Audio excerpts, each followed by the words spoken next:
नमस्कार, आप देख रहे हैं एमपी न्यूज 24 सच के साथ, जहां हम आपको देश प्रदेश की तमाम खबरों से रूबरू कराते हैं। तो चलिए इसी के साथ आगे बढ़ेंगे और देखेंगे आज की इस बड़ी खबर में क्या कुछ है खास।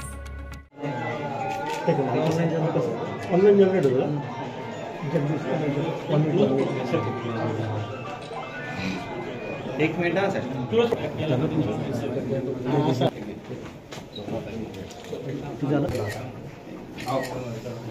सर्वप्रथम माझ्या मतदारसंघातील सर्वच मतदारांचं मनापासून त्यांना धन्यवाद देतो, कारण लोकसभेच्या निकालामध्ये या ठिकाणी जवळपास 46,000ने आम्ही मायनस होतो आणि आत्ताच्या या विधानसभेमध्ये आम्ही जवळपास 53,146 मतांनी या ठिकाणी जिंकलेलो आहोत।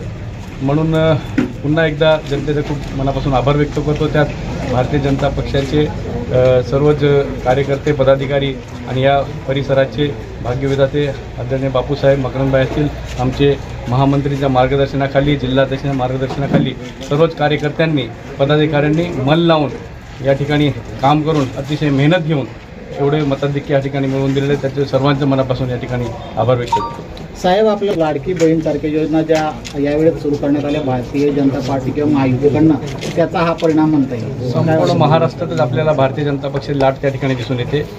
सर्वच योजना, लाडकी बहीण असेल, शेतकरी सन्मान योजना असेल, अजून शेतकऱ्यांना वीज बिल माफी असेल, मग कर्जमाफी असेल, ह्या अनेक योजना शासनाने या ठिकाणी आपल्या महाविकास आघाडी आणि भारतीय जनता पक्षाच्या माध्यमातून संपूर्ण महाराष्ट्रामध्ये योजना या ठिकाणी अतिशय गतिमान इथे राबवल्या।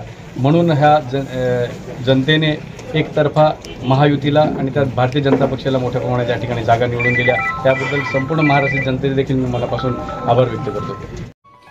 अभी हमने आपको इस बड़ी खबर से रूबरू कराया है। ऐसी और तमाम खबरों के लिए हमारे साथ बने रहिए और देखते रहिए एमपी न्यूज 24 सच के साथ, और हमारे चैनल को लाइक, सब्सक्राइब और शेयर जरूर करें।